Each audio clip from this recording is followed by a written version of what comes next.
Welcome. It is Geographically Challenged episode number 79 with Savage and Alistair, two very handsome men from Semper Fi esports. Bit of a change up there for Mr. Ali. But, guys, it's very exciting to be here, obviously, because we're on LAN for the first time in ANZ for a very, very long time. I wanted to take a little bit of a trip down memory lane before we went too far into this. Last time you were on the show, Ali, episode 11. So that's really? a long time That ago. is a long time, wow. That was June of 2020, 25th of June 2020. You were still playing in order. Yep. You hadn't attended an RMR or a minor, because if you remember on that podcast in We particular, talked about my curse. we talked about your curse. So we've come a long way. I know. And Savage, obviously, first time for you on the podcast. So welcome to both of you. Thank you very Or much. welcome It's again, good to be Ali, here. as it were. Now, before we jump too far into all of this, obviously, I do have to give a quick shout out to SkinClub. They are the sponsor for this episode. And obviously, they're a case opening website, as everyone would know. But beyond that, they are also they're trying to sort of put together a bit of a community portal, right? I don't know if you guys have seen it, but I have actually started making some content on there. There's already a video out. I talked about the FlyQuest change with Dexter. If you're interested in that, you can go check that out. We've also got some more content coming on there. With the boys from Geographically Challenged, we've got about 6 months worth of content with them on that community portal. So go check it out. There's a link in the description. And much appreciated, of course, to SkinClub for helping out with Geographically Challenged episode number 79. But guys, let's get into it. Lots to talk about, and we don't have a huge amount of time here. So we'll try and crack on through it. Let's go. First things first, obviously, Ali, you're a new addition to Semper Fi. So how are you feeling about that? How does that even sort of come about from your perspective? Because obviously you've had a little bit of a time off, I guess, from the game after having been out of FlyQuest. You've been streaming and whatnot, and I know you were doing a bit of stuff. You're doing some interviews and some podcasts and stuff like that. And there was even some, I think you sort of alluded to the fact that you were open to any kind of opportunity, whether that was playing, casting, coaching. I don't know what it may have been, but you were open to stuff. So how did you end up back in the playing sphere, and how did you end up in Semper Fi? Well, I got reached out to by pretty much all the Australian teams, and it just made the most sense for me personally. I didn't really want to kind of go the same old route with the same Australian teams and Australian players trying to break the mold. I kind of like the idea of having like two European players in the mix as well, and then having like Matt and James, who I've seen before, and I know like they're reliable and good blokes as well, which I think is important. It just seemed like a good opportunity, and I feel like we have a lot to build on, and it's good. All right, then I'll ask you the same question, Savage. Why did you guys opt to go for Ali? Like, because I mean, I think the answer is pretty obvious, really, when it comes to someone like Alistair, or even we can talk about it in the case of Dexter later on in the episode. That changes, I think, is a big one that I want to kind of get your thoughts on too, but. How important do you think, his experience and his tenure and his namesake and all of that was, or was it just like, okay, he's such a good player that we kind of need to get him sort of thing? Yeah, I think it kind of started as like, we just saw Ali was free, obviously, after FlyQuest. And I think, I didn't think too much of it. I thought Ali would, maybe be going overseas or something like that. I think Ben reached out in some shape or form, and he was kind of talking and then kind of told us, like this could be happening, and we were like, well, I mean, that would be unreal. We didn't think it would probably happen, but we thought if we could do that and we could get it done, then that would be amazing. Yeah, I'm just trying to get into the psyche of an ANZ based player when someone like Ali comes available. I don't want to stroke your ego too much, Ali, but obviously being someone that's come from playing internationally now, let's say, I don't know how long exactly you were playing for Greyhound / FlyQuest / whatever, maybe like 3 years or so, something like that. 3.5, I think, yeah. There's obviously a wealth of experience that doesn't really come up that often for an ANZ-based team. So is it like you said, you kind of got offers from all over the place. Is that such a big deal that any team is pretty much going to go, that's an instant upgrade, we want them almost regardless of what team we've got here? Sorry, could you rephrase again? So let's just say for example, you, Alistair, now do not have a team. How big of a deal are you for ANZ based teams to bring into their roster? Like, could you more or less, do you think, replace anybody? I wouldn't like to think I could replace everybody. I just think I have like a wealth of knowledge and experience that I can share from my previous teams and playing under like such good players and with good players. Playing with like Inns, playing with Dexter, Leaz, all those players. Like we learnt a lot together, and I learnt a lot from them. So I feel like that's stuff that a lot of these Australian teams, like when I came into here from the outside, they're a very like good team, good players and everything, but it's stuff you can refine, and there's definitely stuff I can help bring and implement. For sure. And I actually wanted to lead in that direction because obviously Keen was in-game leading, he was AWPing, he was kind of doing everything in this team.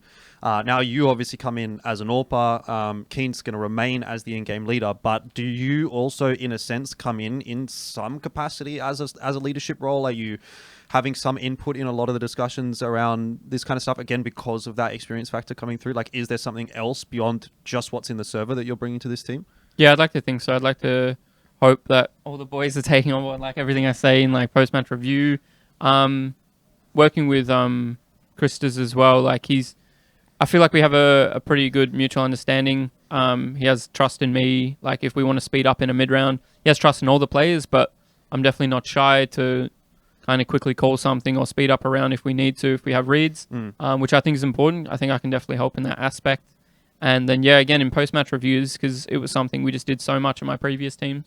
Like FlyQuest, we would iron out a lot of small nitty-gritty issues. Coming into this team, I've got that mindset too. Right. And I'm trying to help everyone make sure we're on the same page and we're ironing out all little mistakes to improve our overall picture. Yep. And I guess from your perspective as well, Savage, right, with regard to Keen being on that in-game leading AWP setup, you know, there's obviously always a conversation within the Counter-Strike space about that being, you know, maybe not the ideal setup, right? In-game leading and AWPing together is often considered a little bit too much to do. Was there ever any conversation around that, especially when Ali obviously became available? Was it like, okay, let's get Keen off the AWP, or did he want to stay on the AWP, or do you have any idea, or was that even not a discussion at any point? I think Keen just wants to win. Right. He said to me before, his dream life is like jump spotting B apps for G2. Okay. You know what I mean? Like he doesn't care what he has to do. He's just had AWPers in the past, I think, where he's felt like he could do better, and he's seen what he's been like teaching his AWPers without him AWPing. It's like, and so coming into this team when he first joined us, he's like, I may as well just AWP, and he was unreal at it. So there literally wouldn't be anyone else that we'd like get into AWP, really. There wouldn't be many people unless some random international player, because like Ali's just shown like time and time and again that he can like AWP you know, very, very well. And like for him, he was totally fine with it. He was happy to just be IGL, because I think a lot of the time he does like to micro quite a bit sometimes, and I think when you're focused on your scope, it can be very hard to Elon Musk like everyone around a little bit. So I think he's enjoying being able to be super free as well, because he's super aggro as well. If you've seen how he plays, he can be even more aggro now. He can just buy a Mac 10 and just like run unders kind of thing. So works well. I mean, I'm super interested to kind of see how it's going to work, because have you guys even played an official yet? We played an open call. Okay, I didn't watch that. Yeah, I don't even think it was anywhere like so under the radar, but yeah. Yeah, I was going to say, I remember watching Keen play, and I was like, okay, well, he's definitely quite good on the AWP. I actually always thought he was quite an impactful member of this roster. So I'm interested to sort of see how all of that dynamic's going to change. You know, is he going to have as much of an impact rifling? And if he does, and then Ali comes in, and obviously, you know, we see what you can do domestically speaking, it's going to be a pretty scary roster, I think, in terms of the firepower. So very interested to see how you guys are going to go at this event, obviously, and then going forward in the future as well. But I think overall, to me, and I've said the same on previous podcasts, I think just pound for pound, it should be an upgrade for Semper Fi, in my opinion. But we'll see. We'll see how things play out. Now, you know, in tying into that, and I don't think, you know, there's been too much discussion necessarily about this from you, Ali, but obviously want to talk a little bit about your departure from FlyQuest just quickly, since we have you. But I think one of the biggest things for me was always, you know, this negative community sentiment that surrounded you and the time that you were having in FlyQuest. And, you know, I think a lot of that, as is always the case in an industry like this one, is potentially going to get overblown a little bit, you know, because everyone always naturally jumps to the bandwagon, the extreme, right? If it's like, oh, he's the worst. Like, I've been called the worst commentator someone's ever heard. I'm like, I know I'm not the worst commentator you've ever heard. Come on. And like, you know that you're not the worst AWPer in the world. But basically, at the time when you were playing in Tier 1 in FlyQuest, people were like, he's the fucking worst AWPer. But I just wanted to know, you know, how did that kind of affect you as a person? Because I think, you know, as we're all getting older, right, we're all kind of getting a little bit more mature and whatnot. Everyone's kind of gone through shit in their life that's been a bit like not great. Yep. I looked at your situation and I felt like if that was me in that situation, that would have potentially been one of the worst things that has ever happened to me. You know what I mean? Like, I'm sure you're someone that's put your entire career, your entire life really into Counter-Strike, and then you're playing this, and people are just shitting on you all the time. So how did that affect you and your gameplay, and how did you deal with it more so, and how did you get through it? Because I think you've kind of come out the other side always looking pretty good, you know, to the community, if that makes sense. You know, I don't think you've kind of like broken and I didn't go off when you very really could have. Look, first off, like, I feel like everyone goes through slumps, and that's just natural. It's going to happen. I went through a hardcore slump throughout that 2024 mid-year. For me personally, it was a really rough time, both in and out of the server. I wouldn't have changed it, to be honest, and I wouldn't want the year to go any different from how it did, because it actually made me a really tough person. I felt like mentally, made me search elsewhere.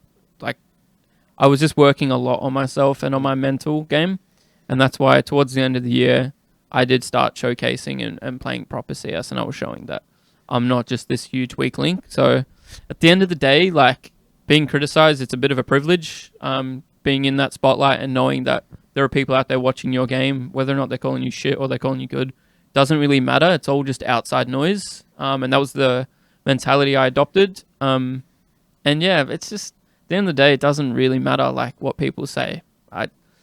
There was a bit there where it was like, fuck, this really sucks, man. Like, going to another event, I was like, fuck, I just shit the bed again. And it did suck, but man, like, it just made me so much stronger, so much better, and like, I'm excited to just take this team and just keep improving and like just showcase like what I can actually do.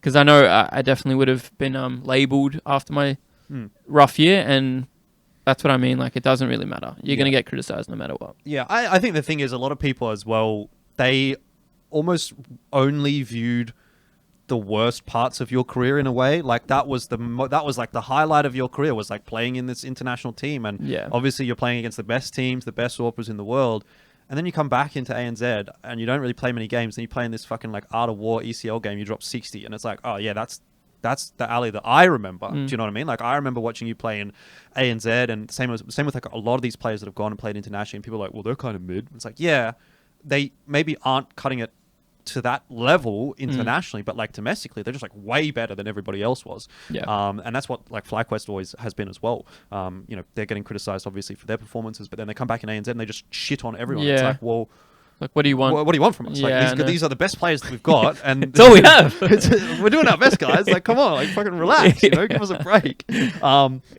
So we'll, again, like, obviously, you know, I think it's a very maybe it's not that interesting to a lot of people, because like, it's kind of just like, oh, that's kind of like vibes and feels and getting a bit too emotional and deep into the whole thing. But I think for me, as someone who's now getting older, like, I'm 30 years old now, that kind of stuff actually matters a little bit to me. And I think, you know, for someone like you, Savage, maybe there's a lot of learnings there going forward as well, and for the team that you can bring to them as well. So I think that's really, really valuable anyway. So it's good to touch on.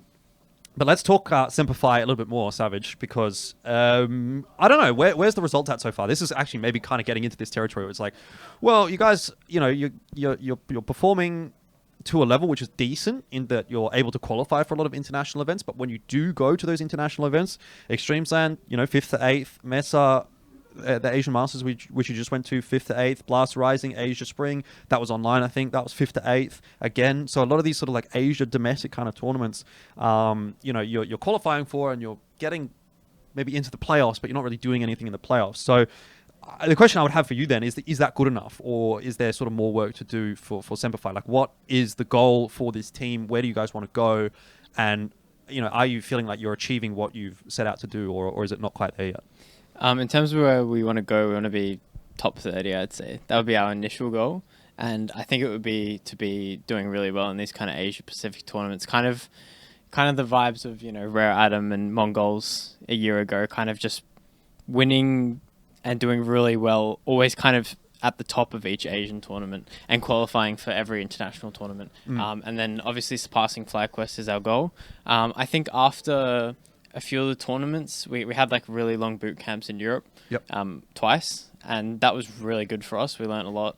I think practice is different to officials. So you play really good in practice, you get to an official, and some inexperience shows through, kind of, and you kind of crumble sometimes. And I think we actually did really well. As much as like 5th to 8th doesn't look that good, I think in terms of how we played, I think we played great. If you actually watch the games, we did pretty good. I think after that Mongolian tournament we just played, we'd already made like the roster change before that tournament, so it was a bit of a Hail Mary. But I think something, I don't know if anything had to change per se, but like I think with getting Ali in here will definitely help us out a lot, and just kind of get us to that, I think get us away from that inexperience and have an experienced player come in. And when people talk about like experience, it's not just like what what he brings in terms of individually, but it's like the approach and the way that you talk about things. And it's like like Ali's really good, just even in the few like I guess weeks we've played together. He sets kind of a standard of like how people should act in terms of a level of professionalism, maybe. Yeah, like there's a lot of professionalism with Ali, and I think like I can get a bit emotional sometimes, and I think Ali sets a really good example for me, and for everyone in the team. And because at the end of the day we're a fairly young team in terms of all the players.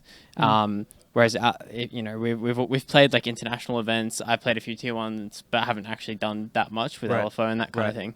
But Ali, who's actually done really well at those kind of events, coming in, it's like just like an overarching like professionalism and experience, and he has like really good thought about opinions that he's probably already talked about in FlyQuest. Yeah, Does right. that make sense? Yeah. Yeah, that's good for sure. Yeah. I mean, I think like I kind of agree with you, and this is the same. Like it's almost like the microcosm of FlyQuest as well, where it's like people look at it and go, oh, one change will make this team so much better. And then, you're probably in that same position where it's like Semper Fi is like, okay, we've got this like ceiling almost that we've hit now. What can we do to break that ceiling? Obviously, the first thing that you think about is maybe we can make an upgrade in the roster somehow. And obviously, when someone like Alistair comes available, you take that opportunity. But on the other side of the coin, I see you recently have brought Kingfisher in. He was in Mongolia with you guys at the Mesa Asian Masters. Just wanted to know, and he's obviously here as well. I've seen him at the Dfrag Invitational. Is that like a long-term thing? What's the plan behind that? Is he just in as a trial period, or where's that going? We had him as a trial period. We weren't sure how to actually trial a coach, because it's a bit like trialing an IGL. It doesn't really work that well. So we had him in for like a week, and within the first 3 days, we're like, yeah, we kind of need this, because he was kind of the first step of the whole overarching professionalism kind of. He's a very kind of professional, thought out kind of guy, and he kind of like the way he scheduled prac and the way he talked about things was just, I think, really good for us, because we kind of just hop on, we do a bit of prac and then kind of do scrims, whereas he would go, no, we need to dry run this strat, or when we get into provide more structure. Yeah, more structure for us. I think because Keen is a very like loose feeling kind of guy. Like he'll call some random, and you'll be like, why? Like that doesn't make any sense. But okay, we'll do this, and then he'll call like into an empty site. Like he very vibes. Like he's not like that much of like a protocols versus yeah. So David and Christos Keen are like, they like counter each other, like balance each other out really well, and I think that works really well for us. Cool. Awesome. Well, that's going to be something, I guess, that will follow over the sort of next few months or so. He's obviously someone that's had quite a bit of experience in the ANZ space. But I wanted to also talk to you guys about the culture of the team, because as you guys mentioned a little bit earlier, obviously there's a couple of Latvians in the roster, 3 guys from ANZ. This is something you can answer as well, Ali. What's that like? I know you, Savage, obviously get along very well with the Latvian guys. I've seen that on social media, and you guys have been hanging out a lot and stuff like that. Seems like you guys are really good mates. But how does that, work in terms of just like in the server? Is there ever anything, or is that like reading into it a little bit too much? No, it's a good question. We're actually very similar in many ways, Latvians and Australians, in terms of humor and that kind of thing. I know Shady, I remember at our first boot camp when we got together, I don't think he understood pretty much anything we said. Okay. Like we would say things and he just wouldn't like hear it at all. And like, so he understands Australian a bit better now, and we kind of understand Latvian a bit. Like, even understanding what he's coming as well. It's like after a little bit of time, you get used to the accents and the feeling of it. Right. Yeah. What's the okay, this is just a random aside for you, Ali. Like, what's the comms like in FlyQuest versus Semper Fi? Like, if you had to say, I would look at it and say, I'm assuming FlyQuest has very refined comms in that they're very clean and not very messy. That team's been together a very long time. Versus now you come into a team with a couple of guys who, I suppose they're English second language, although they do speak really good English. Haven't spoken to them. A newer team, obviously, as well. Is there any difference there? Do you notice? Yeah, for sure. Look, for FlyQuest, obviously we played together for so long, and I feel like comms was always like a subject and a topic we always came back to and always wanted to work on. I truly think like across like all the teams in the world, like in FlyQuest, at times we had like one of the best team communication styles ever. Like everything was clear, concise and everything. So to come from that environment and then to come back to an Australian team that has 2 Europeans as well, I'm trying to implement a little bit more of that system and be like, breathe, relax, let's calm down, because it can get frantic at times. We will talk over each other at times when we need to relax.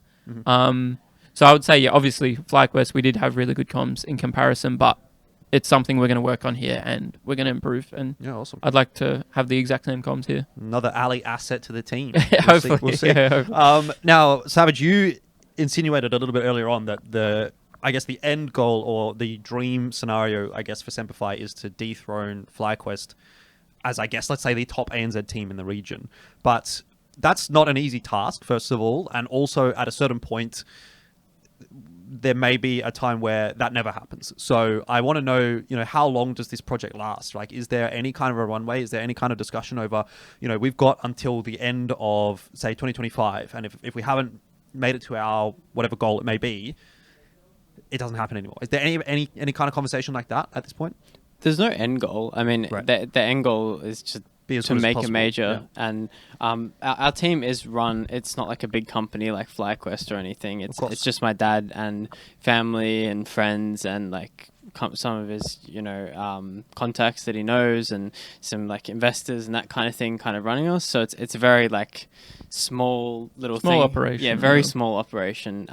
So props to Ben Legend, my dad, for organizing all this. And I mean, he doesn't have stacks and stacks of money to pay us. Yeah, exactly. It's like, he's put a little bit of his money in and then just getting friends and family and setting up companies and setting up everything. It's amazing what he's done to get everyone in here today, to get Ali and to get David and make it all run properly, because it's all just him doing it all. Do you feel, at least you specifically, feel there's a little bit more pressure on your shoulders because like obviously there is like that direct connection to the money, and I know that's like it's a really like, I don't know if that's necessarily like kosher to be talking about in a sense, like, talking about the money, but it's like at the end of the day, like someone's paying for all this, like same with FlyQuest, same with any other org. Yeah. But in this instance, like you're almost directly tied to where that money is coming from. So is there like any extra pressure on you, like not from your dad or from that, but just like internally?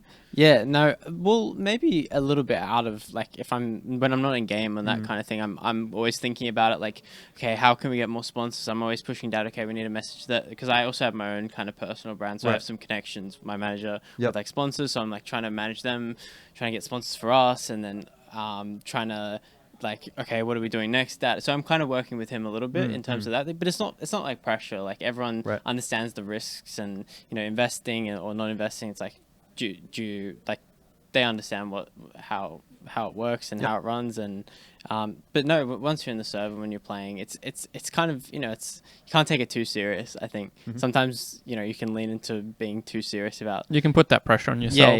In a way, So. But I'm fine to just chill and just enjoy it. Like it's amazing to actually just be here playing with Ali and that kind of thing, and I kind of lean more into that. Yeah, I mean, look, I don't think many people get to do what you guys do. Even if it was like. Obviously, Ali, you've had quite a long career, and Savage, you're kind of getting to that point now where your career's been like at least 3-4 years or so, I'd say. And I think most people probably don't last that long, certainly not at this level or even higher. So to even get the opportunity to do that, for a year or even for 6 months is something that most people probably don't get to. So you have to sort of appreciate that. But I think this also kind of ties into the next conversation that I wanted to have with you guys, which is basically about operating as an ANZ team that is not FlyQuest, right? Because FlyQuest kind of operates on a different level. They're constantly qualifying for international tournaments, or being invited to international tournaments. Yeah, not really bit of an endless cycle. Yeah, like you're kind of in. Yep. But when you're an ANZ team now, like Semper Fi is out, if that makes sense. Yep. So is every other ANZ team. And there is a lot of I would say, somewhat Asia domestic tournaments to play in at the moment, Yeah. as you guys have seen, and Getting better. you've played in China and Mongolia and whatnot. But what is it kind of like now being on the other side of that, Ali? Because I can imagine it would be a bit of a gut punch, obviously, leaving the golden goose, so to speak, and now being in this world where it's like, oh shit, now like I'm really on that treadmill again, and it feels like I never get where I want to get, if that makes sense. I think you never really are satisfied unless you like win an event. Right. And then the next event rolls around anyway. But obviously, like you mentioned, there's Asian events popping up. For me, I don't care too much about the logistics. I'm happy not to be traveling as much like we were in FlyQuest. I just want to be playing Counter-Strike, enjoying it, improving, and working on everything else. I think if you just keep going with that and you trust the process, like the results are going to follow. I don't think you can focus too much on the results. You have to work on each other and work on yourselves, and that's when you'll start seeing results. And I think we just have to keep playing these Asian events, not focus too much on all the VRS bullshit. Like, we're just the players. I think that's something that should be, management side, and they should worry about that, what events we should be playing, and we should just be focusing on Counter-Strike and improving ourselves. Okay, that's an interesting take, because I actually wanted to talk to you guys about VRS a little bit. I mean, is that more or less the mentality that you would think most players would have, that it's like, okay, look, we obviously understand that VRS is a thing and it's important and we want to get it as much as possible, but it's kind of out of our hands, and we're just here in the server to play and do our best? Exactly. I think that's the mindset that should be had. Like, obviously there's, it's a weird system. Everyone's trying to feel out and find the best path. Doesn't really seem like there's a clear path. You have to pick and choose events, and even teams are playing them with their points decaying. Even if they win a game, they lose points. You know what I mean? At the end of the day, you just focus on the Counter-Strike, I think, and do what you can in the server. And I think everything else will just follow and fall into place. Right. What about things like ESL Challenger League for you, Savage? Obviously, I can't recall exactly why you're not in ESL Challenger League, but there's been a couple of other events where it's like you haven't had VRS points, so you haven't got an invite, but you can't get the VRS points because you're not getting invites. So has that been a bit of a frustration, particularly for you? Because obviously Alice just joined the team, so it's not really a factor for him, but has that been a frustration for the team? Yeah, it's not really a frustration. We were kind of aware of it. We thought about it because we did an EU boot camp in Latvia. What is it now? End of last year, and we were aware that we wouldn't be able to get into Challenger because there was you had to do this qualifier, or you had to play Open. I think you had to play ESEA. There's hoops to jump through to get to it. Yeah. So we worked it out, and we were like, no, it's worth doing the boot camp instead of just staying back just for that. So we've just done the best we can. We played in some tier 2 tournaments in Europe, but they unfortunately didn't have VRS. Right. So yeah, I think it sucks that we're a bit behind on the VRS points, but it's good to have an event like Dfrag right now. To get it back. Because you are not going to ACL, is that correct? No, we didn't get a spot. You didn't get an invite. Again, back to the VRS. So. And that's the kind of thing. It's like, I think if I would look at Semper Fi as a roster on paper, I'd say you're probably better than some of the teams that got invited to that. But just nature of the beast, you don't get the invite because you don't have the VRS points. But now they're going to go and play, and they're going to potentially get more VRS points. And it's like, well, you really need to take the opportunity that you've got at an event like this one. And that, again, ties into the next discussion, which is Dfrag Invitational. We're here in Brisbane, first time on LAN in a long time. I went back in your history. Not LAN for you, obviously, but LAN in ANZ, let's say. A domestic national LAN in ANZ. Last time, I think both of you would have played one of these, and you can correct me if I'm wrong, was 2022 at Fortress Oast Masters. Was the last Oast LAN. Who, you and LFO then? I forgot about that one. Yes, with Azza. Yes, they did. Against you. Yeah. You fucking sucked. Yeah, that was a fucked event. And then I think this one might be cap, but I think prior to that, the last one that I don't think you've ever played another one, Savage. Maybe you played an ANZ Champs LAN? No, and I think just that one. That's what I thought. I think it was just that one. And for you, Ali, I think it was ANZ Champs Season 9 finals. In order in 2019. Yeah. 2019. Crazy. Since 2019, we're now How 6 bad. years later, basically. Yeah, We've had 2 LANs. I know. I miss it. It's so much fun. Already just being here, seeing everyone's face. The culture's just so good. I don't know if it's an Australian thing, but even after all the games, you just everyone catches up, or at least I hope that's what's going to happen. You know what I mean? Everyone catches up, has a couple of drinks, whatever.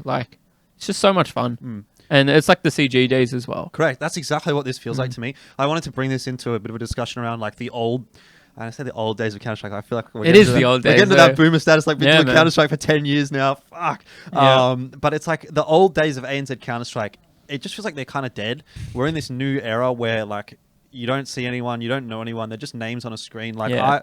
I was talking to some of the guys out there earlier. It was Vantage was sitting out there after you guys, and JFT. I've not met any of those guys before. I met Mingovi. Mingovi is someone that I've been casting for like, I don't know, like Randomly, eight years or he's something like that. been in Never the name. seen the bloke. Literally never Yeah. seen the bloke. And I'm like, oh, there's that Yeah, guy. I'm like, yeah. I've met him now. And these JFT guys, obviously, you know, no one's pretty much ever met those guys. Yeah. And they seem chill and stuff like that. And it's like, this is just so... It really takes me back to like those CG events, like early on, you know, when we first were both coming through, and things like ANZ Champs finals and stuff like that. Yeah. So it's really, really cool to have it back. But, you know, it does feel a little bit barren at the moment, right? We used to have, I would say, 5 to 6 Yeah, I was Nats thinking at events least a year. I was thinking at least 3, 4. I know that. I don't know what happened. It all went down before COVID hit. Just around the time COVID hit, Yeah. it was like, because 2019 was the last year of the ANZ Champs Nats. I think CG/AEM, Yeah. so the same thing, Sold or were closed done doors. around the yeah. same time. So we lost ANZ Champs Nats, I think, as a result of COVID in part. CG was going to LPL at that point anyway. Yeah. But, you know, we lost, those were the two major operators. And you're right, there was at least 4. So I'd say 4 plus LANs, because there might have been like some community local LAN Yeah, stuff yep, like yep. that. And now we're lucky to even have 1. Yeah. So what was that like, I guess, just in terms of, you know, your experience as a player back then as someone that's up and coming? Let's say in comparison to like now these JFT guys who are, I've never seen them on LAN before. Yep, I don't think yep. they've ever played LAN before. At least Xi not. Zhaoji is the goat. Yeah, I can see him on land, man. I asked him, mate. I said, mate, are you cheating? And he said, Yeah. no, I'm not. Yeah, So yeah. off we go. We'll see. But, you know, what's that like? You know, if you're a player now, you know, take your experience as a player back then and... Oh man, it I don't must know. be I so was different. back then. I was so excited. I used to like clean my keyboard and all my Oh, gear and shit yeah. before traveling for these lands. Like I was so Little 16-year-old yeah, just so innocent and excited. And it's just so much fun. Like just coming back to here. This is like even just a little bit more production than like the CG It is was. definitely, yeah. 'Cause there's like a media days day. and, yeah. Like we used to just rock up and there was like a tank in the CG studio. Yep. People could sit on and shit, and it was just so casual. And then there was ESL. Obviously, they had more professionalism. You know, I'd run around and be like a proper studio as well. So it's just nostalgic and it's fun to just come here and see new faces and familiar ones. I feel a little bit bad for you, Savage. You know, I feel like Yeah, you you missed out on an era, man. You literally did. But I have a feeling that this could kind of help Yeah. push. You know what I mean? All Bring it it back. takes is more to Yep. kind of snowball. Yep. Shout outs So- to Mav. Shout outs to Dfrag. Yep. I think, you know, I think it's going to be interesting to see how this goes, because it's one of those things where people, honestly, you always hear it like, oh, there needs to be more lands. We need more lands, blah, blah, blah, blah. Then someone's going to put something like this on, and I will be very pissed if there's not enough support for it. You know what I mean? Like, if people aren't watching, if, you know, there's not enough, like, whatever. Like, Yeah, I agree. because it will be so easy for people to just be like, oh, people should run this thing, but they don't understand that this costs like literally So much money. a lot of Yeah, money. Like yeah. you're hiring a whole building. You know, this could be $50,000 plus. So that's Yeah. got to come out of someone's pocket. Exactly. And I can tell you it's coming out of one person's pocket. You know, Yeah. there's not a lot of money for sponsors at the moment. Yeah. So yeah, people should try and get behind it, I would say. But, you know, a couple of other questions on that sort of ANZ topic. You know, we obviously have a few teams that have had opportunities internationally, the primary one being FlyQuest. But I would say, generally speaking, we are not in a golden era of ANZ Counter-Strike, if that makes sense. I was talking to the guys, Bleh and Pilski, about this on a video that we recorded the other day. To me, I think the golden era of ANZ CS was sort of that Renegades. 2017 to 2019 period Yep. when Renegades had as a JKS Liaz Grat, and then Yeah. there was the... Was that 20? No, that was 2018. That would have been 19. 2018-19, but Yeah. anywhere between 2017 to 2019. Yeah. And then we had that second ANZ team, which at the time obviously was Greyhound, actually doing a bit of damage internationally. Yeah. So we had like 2 somewhat ANZ teams. Yeah. Now it feels like, okay, we've got FlyQuest, and they occasionally do something. Yeah. But certainly not to the same level that the Renegades were back then. And we definitely don't have a second ANZ team currently that is doing what then Greyhounds was able to do. So I want to know, kind of from both of your perspectives, what do you think is kind of like holding ANZ CS back internationally in that respect? Beyond the easy answer of scrims and isolation. Yeah, it's like, oh, we You don't wanna get take it? You enough want me to scrims. take It's it? like, There okay, you go. cool. Like, Oh, you go. Yeah. Okay. I'll answer it's a hard as one. well. It is a hard It one. is hard. And to be fair, I don't know if there is an answer. But No, I don't think it's just so black and white. I think it's so complex. Obviously, Renegades lived overseas. They were breathing Counter-Strike. FlyQuest are kind of in that period now where at the start of this year, they've been traveling so much. I think they've been away for like, what are we in now? March? Yep. They've been away for like 2 months, 2.5 months almost, like Yep. coming back and forth. I think just that constant prac, that breathing Counter-Strike is kind of needed to be able to put up good results. Obviously, Counter-Strike has evolved so much since then. Like, it's so much more layered now, so much harder. Like, everything is just so bloody over the top. I don't know how we can kind of get back to that level. I'm hoping, slowly over time, like, Semper Fi will become that Greyhound team, and then hopefully we can evolve and keep evolving to be, that next golden era, hopefully. you think it's beneficial, even if right now, I would say ANZ CS is in a very poor state in terms of the ecosystem that we have here. Yeah. However, it almost feels like there's more opportunities for ANZ teams to play in Asia than there used to be. This almost goes back again. I know this is just like me and Alistair having a fucking nostalgia goggles test, really. pretty But that's fine. That's what I do. Like, that's literally this podcast these days. Just Like, fuck, reminiscing, man. remember when somebody was good? Yeah, now he's I on know. without him. That kind of shit. But it kind of goes back to like the 2016, 2017, sort of 2018 time where like our teams would kind of like play in these Asia qualifiers every now and then. You'd travel to WA or something like that. You get rinsed. And yeah, but you got to play against like Asian opposition. Is that of benefit? Yeah. When you're a team like now, not that much to play in ANZ? Yeah, for sure. I think, Even these like online blast rival fucking Yeah, whatever sort yeah. of things? look, we've been slowly scrimming. Like, we haven't scrimmed much, obviously. We've not been scrimming much. We've scrimmed a couple Asian teams here and there. From here, the ping's like 100, which is fucked. But when we're all back home, it's like 70 to 80, which is good. And then you're also not playing the same teams over and over, which I think is an important thing. Right. Because you just start playing to beat each other. I'll jump in quickly. Yeah, I yeah. have a thing. I think what you said before, where you asked like, what's the difference? I think it's just playing all the different styles and getting punished in so many different ways. I think that's what it is, and I think that's why these scrims are so good. Maybe you won't have the best aim because you're on 80 ping or whatever, but I think going to Europe and also being able to play on like the Singapore server now and the Guam server with low ping, just getting punished and playing against like Different styles. Spanish people. Like when you're in Europe, you play against Spanish people. They play a certain way. You play against Russians, they play slow, and just.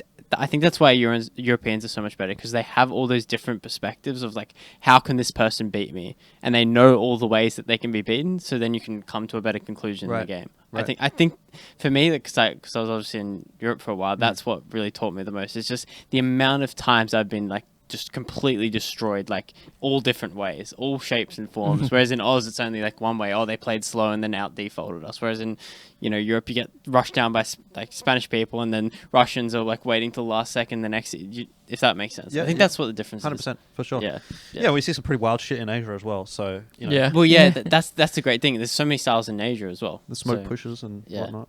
I literally watched when I was watching that Mesa Asian Masters because I was solo casting that. That was fucking strugs. Yeah. But I was solo casting. That was good though. It was like pretty, like It almost was kick chill. back. Yeah, you know it was what I a mean? bit. It was a bit, but it was like Intense. 13-hour days sometimes, Yeah. and then obviously big delays, as you guys know from Yeah.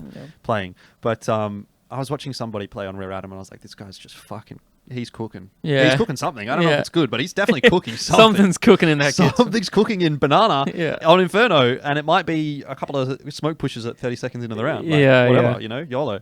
So that'll happen too. But tying it back into some of the previous discussions here as well, kind of got your take on it already, but I wanted to sort of get a bit of a different take on it because we talked about, Ali coming back into Semper Fi and what that means for you, Savage, and what you think you can bring to the team. But I kind of wanted to get your thoughts, Ali, on the significance of ex-international players coming back and playing in their domestic scenes and being able to bring their skills and knowledge. Is that overplayed? Is that a big discussion point? Because all the time we're like, oh, well, Mongolia's doing really well because Mara's been there for 10, 15 years and he's, bringing in this new generation of talent, and Europe has all these former players that are now coaches and whatnot.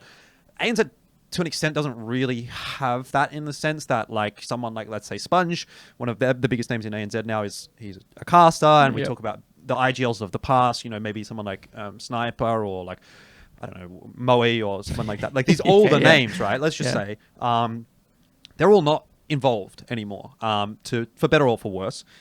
But you actually had a pretty unique experience in the sense that you played with some players that had actually played internationally quite a bit. If I remember correctly, you played with Usilo in order, and was Ricky in there at the same time? Yeah, I played with around Rick there for a as bit. well. So, and even EMAG, he would have been over in Winterfox at some Played with points and EMAG. stuff like EMAG was that. good fun. So, do you know, from your perspective and from your experience as someone who at that time was kind of like developing through that order experience, was that more or less beneficial than having, you know, some, like, for example, when you were playing in, you know, these ASDF lineups with, you know, Tux and Ins and whoever else, more domestic talents? Was there any kind of difference? Did you feel like you got anything more from those guys that played overseas? A little bit, yeah. I definitely, like, when I was younger, even now still, like, I think the most important thing to, like, learn and grow is to just absorb everything, leave your ego at the door, and to just kind of respect all the people around you and to just take as much in as possible from them. I learned a lot from EMAG. Yusilo was a very quiet guy, like very focused on himself in CS, which is fine. And yeah, I just feel I probably gained the most off of EMAG. Okay. He just had a good brain, and was just an absolute clown to play with. He's so funny. But in terms of, like, I feel like I can kind of bring more to this team than they probably brought, because the game's just developed so much and 100%. I played for so long in FlyQuest overseas. Like, we were traveling like non-stop for the past like 3 years. It's a different ballgame. 100%. Yeah, so I think I have a lot to give to these guys as well. Okay, and here's one other thing. I have always heard that you had a fair bit of input in terms of not strategic setups necessarily, but I had heard that you did a lot behind the scenes for FlyQuest. Is there any, like, truth to that in terms of you know, setups and I think everyone brought stuff. I think I watched a lot of stuff towards the end with, like, FlyQuest and Irk and Chris. They kind of wanted us to just focus on ourselves. Right. And if we had stuff we wanted to bring it. For a long time in, like, Greyhound, I was bringing all the pistol rounds and I would talk those, but I wouldn't say like I was bringing more than anyone. Okay, yep. I think everyone has to carry their weight and bring stuff. That's how a team should be. Right. It shouldn't just be relying on people. Like, my IGL has to worry about that, and I'll focus on me. I'm just trying to get an understanding of, you know, what you would have, like, what kind of input you would have had into a team, and is that any more significant than anybody else? And it seems like that's not necessarily I don't think so, no. Okay, cool. All right, well, we can move on from the theoretical, you know, mumbo-jumbo and into some more news and events type discussion here as we wrap the episode up. Oceania at ESL Pro League. I'm sure you guys have a lot to say. Maybe you don't have a lot to say because you're nice guys. Yeah. Players always nice guys. They never really like to say anything about their fellow players. Countrymen, yeah. Mindfreak and House Bets didn't really do a whole lot. Yeah, they results-wise, no. Mindfreak. This is the player mentality. Yeah. Like, man, they did pretty good. It's like, well, they didn't win a map. No, they didn't win a map, but, like, they did okay. I think pushing Eternal Fire, Mindfreak did, yes. You know, to 13-11 on their best map, arguably one of the best teams in the world on that map right now. Yep. You know, was actually like a good showing. Okay. Other than that, nobody really did much. Not really. Obviously, yeah. Any thoughts, Savage? Yeah, I agree with that as well. I think house bets were in like not the greatest position within themselves, and I think but people, I feel like it's hard to understand how hard it is to like actually beat these teams, and because they're going in like looking at you like you're just a little bug that they just want to squash. Piece of meat. Like just the mindset they go into those games to be able to actually get 11 rounds against, you know, top 5 in the world on their best map. Like people, it doesn't look good because it says 0-2. Yep. But it's like, if you watch the game, like if they had won like 2 more clutches, they win the map, and everyone's like, "Oh my god!" They actually were in a position to win that map. I think they were up. I can't remember the scoreline, but they were up a couple of rounds, and then they lost. I think they lost like an anti-eco or an anti-force by the classic, and then it just went to shit from there, which is really really unfortunate because I was like, man, they actually might win this map. At which point, then you're like, fuck, I have something good to talk about. Which I mean, it's rough, isn't it? Because in one way, first of all, I would say those are probably not the two next in line teams behind FlyQuest personally. Like I would have had the Talon roster or the Semper Fi roster or the Rooster roster ahead That's how of those. the cookie crumbles with qualifications, I think. But yeah, it was such a long time ago when they qualified, first of all, and it was a unique set of circumstances with FlyQuest winning at Atlanta, as you well know. Exactly, yeah. Getting that extra slot that enabled that to be the case. So on one hand, I thought, my takeaway was like, I actually was reasonably happy with the level that we got from mindfreak. Yeah, I think their all level things was considered, okay. Housebets didn't unfortunately do anything, and they had the game against Linvision as well, which was like if any game was going to be winnable, it was that one, and they kind of got crushed in that game. I was really hoping for at least like some, some fight. Rough from there. Yeah, I don't know. It's sad. It's disappointing. It's shit, and it feels like an endless cycle that know. It's hard. It's fucking hard, man. Yeah, like I've been there in like the number 1 Oz team, and I've been there like when we're not the number 1 Oz team, and we still just get spanked. Yep. It's just hard. It's so hard. Yeah, and we can start to talk FlyQuest. This will be sort of the last topic. Obviously, FlyQuest at ESL Pro League. There was, look, in this post-Alistair era, if we want to call it that, the Regali era, and it's now going to be the post-Dexter era going forward. Yeah. There hasn't really been a whole lot to get too excited about. They won 1 series at Blast Bounty. They won 2 series at ESL Pro League. But they still weren't able to go any further, right? Like the loss against Tai Lu in particular for me is one that kind of hurts, I think, just because they're somewhat of a domestic rival in a sense. And it feels like it's a bit more of a beatable opponent. It's like if you draw, you draw Gamer Legion in that game, it's like, oh, well, they're an EU team. But like this is Tai Lu. This is probably more of a grudge match as well. It feels like a more beatable game. So, I guess you have a bit more of a internal look at that, Ali, even still, only a few months removed. Yeah. Do you think that is... Am I reading into that too much, that it's maybe a little bit going to hurt a little bit more because they got so close and yet then ended up losing to Tai Lu, which is still yet so far, but... Yeah, I don't know. Things are just going wrong. I'm not sure. Obviously, look, it's a different roster now. So based off of that roster, I think they just haven't been able to click. They didn't click. And they were just trying to find their balance with all the different personality now. Because I think... I don't know Regali. I've never really spoken to him, but we seem like pretty different kind of personalities, I'd say. Yep. And I think when Josh, Jay, and Deck, like I played with them for so long. Obviously, we knew each other. We knew how to get. I feel like I knew how to get the best out of them. And we knew each other really well. So when you switch up chemistry styles, like, yeah, it's gonna take time and it's hard. Yeah, it's weird because I don't want to rag on you, but I think. Individually, Regali's output seems higher than he's your definitely output. fragging harder than I was. But on the other side of the coin, the Rifler's output doesn't seem to be as good. Yeah. If that makes sense. So I don't know if there was something that you were doing uniquely that set Ins in particular up. Yeah, I don't know. I don't know. And it's really sad to see because I love Josh and he's obviously gone through a pretty rough time in terms of results and stuff. So hopefully, with the new...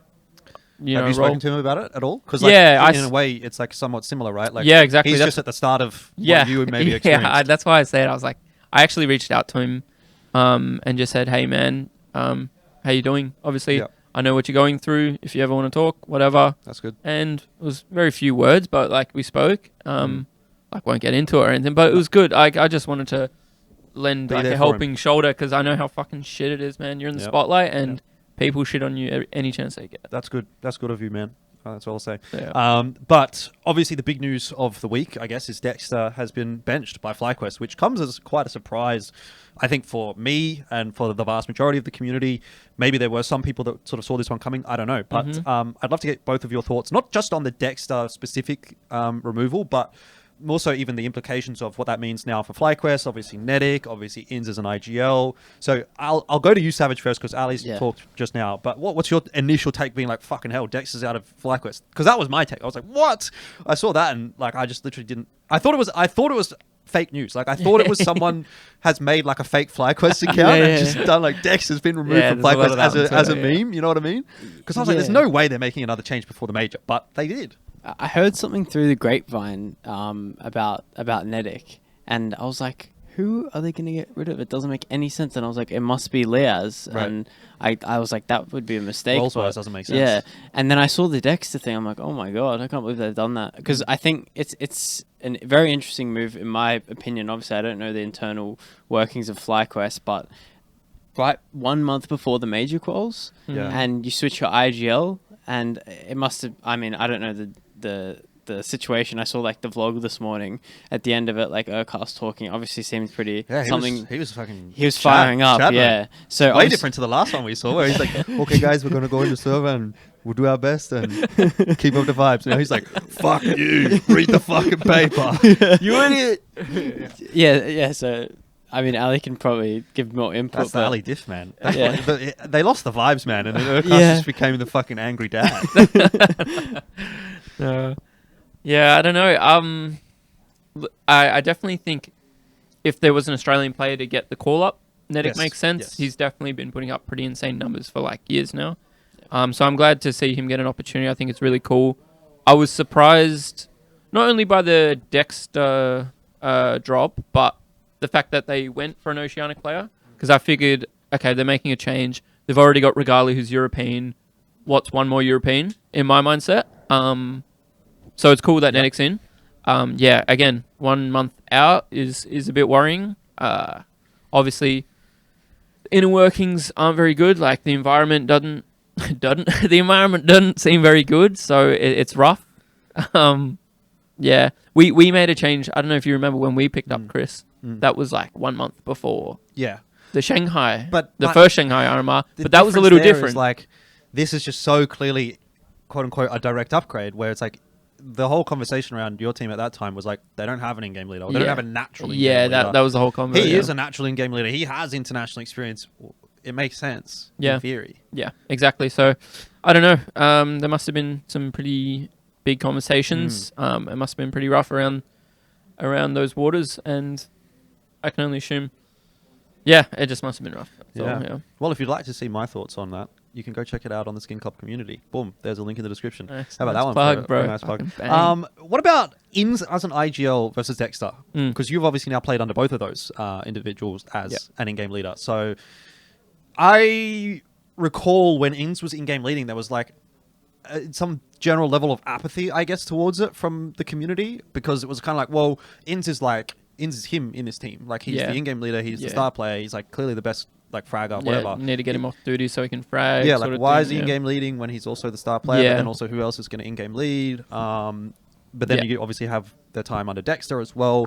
So how would you compare the two as an in-game leader? Is there significant differences, or do you have anything to say on that? Very similar. I think Josh, when he was IGLing for us, adopted a lot of methods he learnt from Chris, from Greyhound days, and just general conversations. Like if we caught up with them at events, like we would get like good stuff out of those conversations, I feel. Right. I think Josh has developed obviously a lot over the last couple years, and I think he would be able to take away stuff from Chris again and be able to apply it. And I think personally, the relationship between Josh and Urk as an IGL coach duo will be really good. That's what I'm interested to see most, I guess, about it. Because I just feel like they're going to be same page. They're going to have really open line of communication. Chris can be a pretty hard person to talk to. He's very set in his ways.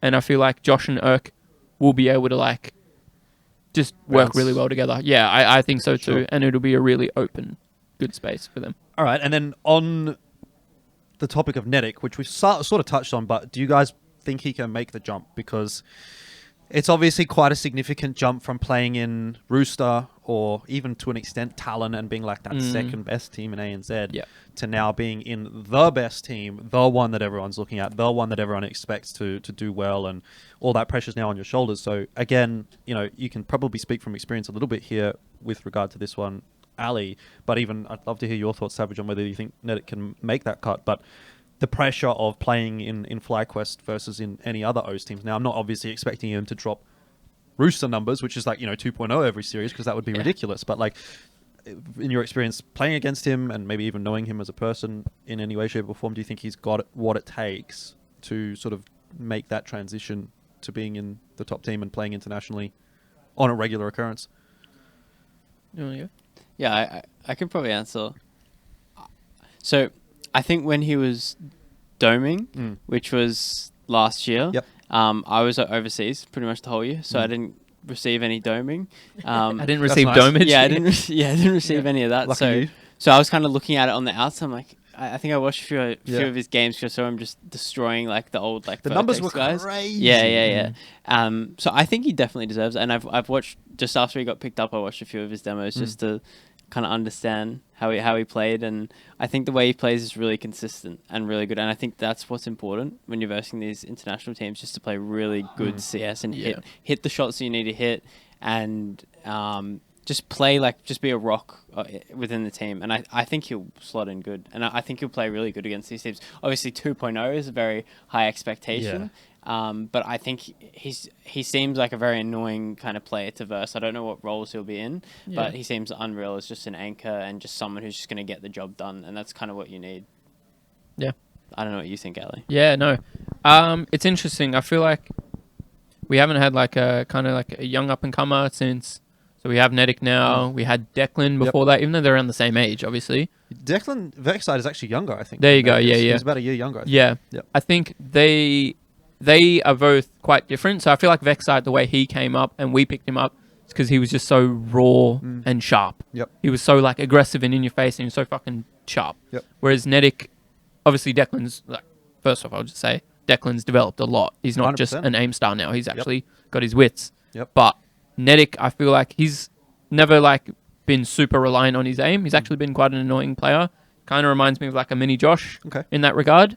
So I'm keen to see. I don't know how the roles are going to work. Bro, he's the next in. Oh my god! Alistair's confirmed. There you go. The next in. Oh, he's the next JKS. Holy shit! But I don't know how the roles are going to work exactly. Obviously, it's going to take some trial and error. So give him time with that. There will be, they'll try stuff, and if that doesn't work, you'll see the roles change, and you'll see different site partners and different T roles.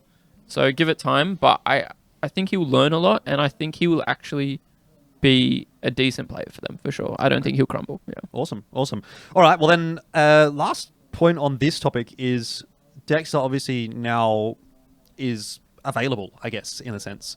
So do you see that as a bit of a threat for ANZ, domestically speaking? Because there is obviously a world where he could slot into any ANZ team. I'm sure any ANZ team would want him in the same way that Ali, you obviously got a lot of offers. Or he could make a team. Failing that, do you see any opportunity for him to go back overseas? Like, what do you guys see for Dexter in the future? And if it ends up being in ANZ, is that concerning for you as a team, assuming you don't pick Dexter up? Which, look, let's not comment on that either way. But, let's say he goes into a different team. Is that kind of scary in a way that now Dexter's back in ANZ potentially? I think it's healthy competition. Yeah. I think it would only make the team better. I think it would only make us better because I'm trying to think of like what roster he would join. It's hard. I don't think there's an obvious one. I think for Yeah. me, if in this theoretical world he would stay in ANZ, I think he would almost have to make a roster personally to kind of get the roster that he would want. But then how do you do that? Because there's Need no funding, orgs, right? And he's not someone that can. I would assume. I don't know him personally necessarily. In that, we're not that close, is what I'm saying. That I don't know that he would need money or not need money, but I'm assuming, given that he's played professionally for X amount of years, that he's like expectation is I need to be paid to play, right? Otherwise, I can't do this anymore. Yeah. In the same way that I would probably assume the same for you. So, how does that work coming back into ANZ? I don't know. That it does. I think I'd be surprised if Chris wanted to play for an Australian team. That would be my take too. I think just knowing him, he would want to be playing either overseas or I think he would actually move on into whether it's in esports still. I don't think he'd want to play. I think if he doesn't get the European or like a really good North American team, I think he might just move on to his next chapter. I don't know. Interesting. Fair enough. All right. Well, we've got one more question. This is a viewer question from Slips. Slips are. Yeah, Mr. Slips. Yeah. He actually wrote, So by the way, the chat. he made a fucking manifesto. That guy could literally be sitting right here asking these questions because he had about 50 of them. Wow. And I integrated some of them just into the conversation in general. But anyway, shout out Slips. You should start a podcast, I reckon, because there was enough questions for one. I'll tell you that. He wants to know, why do a lot of OST players who leave these number one OST teams take a step back from the scene for a long time, as we've seen recently in mindfreak and Talon? these guys are still arguably the best in the region. So I think he's referring to players such as Malta, Sterling, Tux, those kinds of names who, were in big teams, top teams, and then sort of took a step away from CS for a while, but then came back and they're like, oh, well, like, for example, when we watch Malta and Sterling come back into this Talon roster, it's like, oh, well, they can instantly hang. They can still hang, you know what I mean? So I guess he's asking why... I'm not sure why. Is he asking why are they arguably still the best? Like, why are they still the best? Is it just innately that you're, as a player, once you've played at that level, like on a greater level of understanding, it's like that galaxy brain they meme? just get it, Your brain just like expands. yeah. I think, it's just the experience that they've had overseas. Obviously, they were in those top teams because they had the talent. And it's really hard to get to that level of being in those teams. That's why you see, even when they come back, they still have it and they're better than those players that have never been in that level. In terms of why they take a step back, I think they hold themselves to a pretty high standard and they don't want to come back and just play like for any old team. Right. I think that might be the mindset, or they just feel like it's time for a new step. That would be my take, at least. I guess then to sort of swing it in that direction for you, Savage, it's like, is there any players in your career that you've played with where you've instantly gone, okay, they're just like naturally like better, because I think you did play with Sterling at one point in LFO. Is that right? Yeah. It was, and I'm not necessarily for him specifically. You don't have to comment on that. But is there anyone that you've ever kind of played with and gone, yeah, fuck, they kind of get it. You know what I mean? They're just going to be in the scene for a long time. They're just better. I think Hazard Sterling for sure. Right. Both of them just have it. I feel like when you've played that kind of level, you can kind of just come back whenever you want. You're not going to be better than the people who've been grinding who are also at that level. Yep. But you're going to be better than the people who've just been stuck at the bottom. And talent always kind of just stays around. You get slightly worse, but it's you lose your touch a bit, but it can come back. Yeah, but it can come back.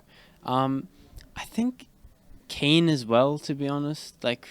And Matt Valiance. Matt and Valiance just popped into my head. Valiance was away for a while as well. Yeah. And he comes back into our team, and he's just got it still. He's just got that Valiance aura. is a weird one because I feel like he's just been a supremely underrated player for his entire He's career. a very good role team player. He's always been in these top teams, but he's never the guy that gets talked about in those teams. That's true. He's very quiet, but he has an aura that it's like a missing puzzle piece that every team needs, because we don't want. In a team, you don't want 5 people yelling and screaming like Christez or Ali or me maybe.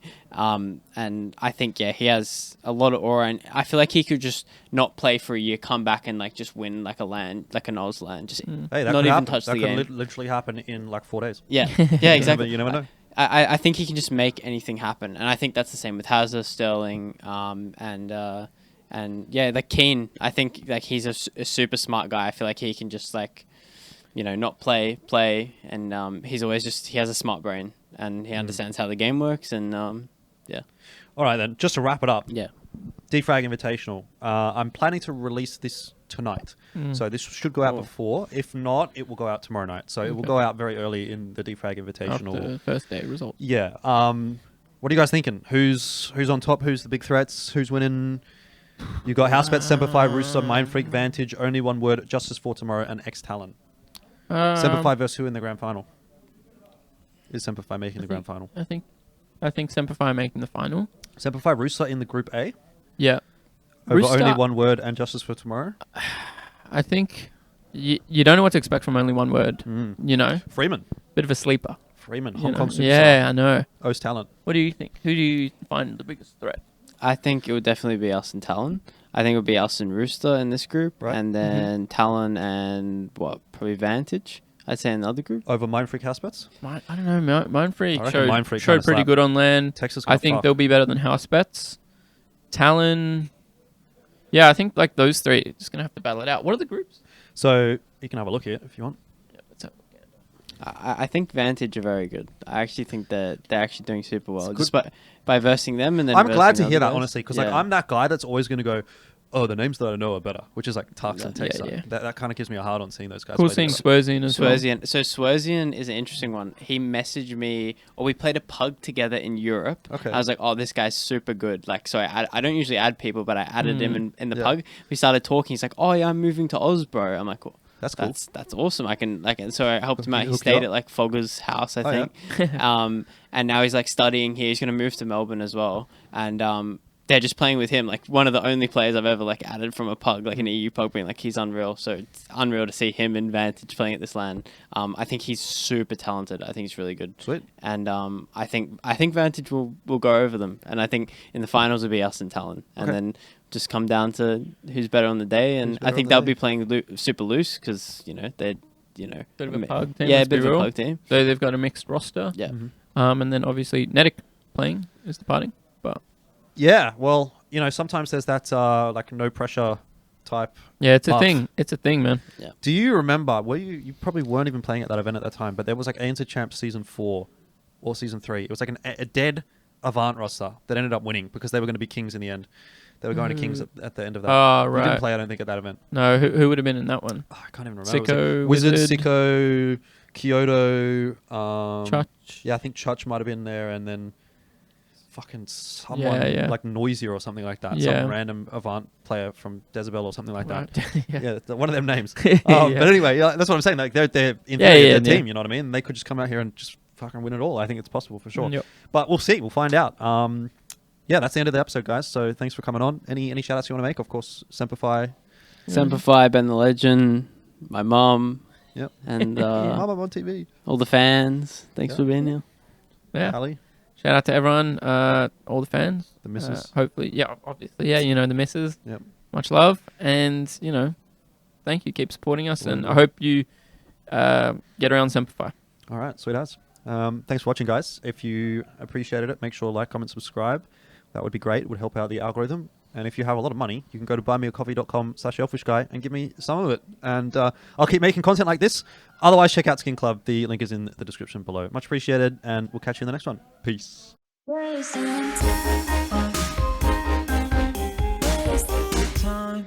Hey guys, just at the end of that video and heading into 2025, I want to give a massive shout out to Jean, who has been a big supporter of mine on buymeacoffee.com/Elfishguy. She's been a member for over 12 months. And if you'd be interested in supporting my content and getting this content grind going, then head over there as well and check it out. Thank you very much.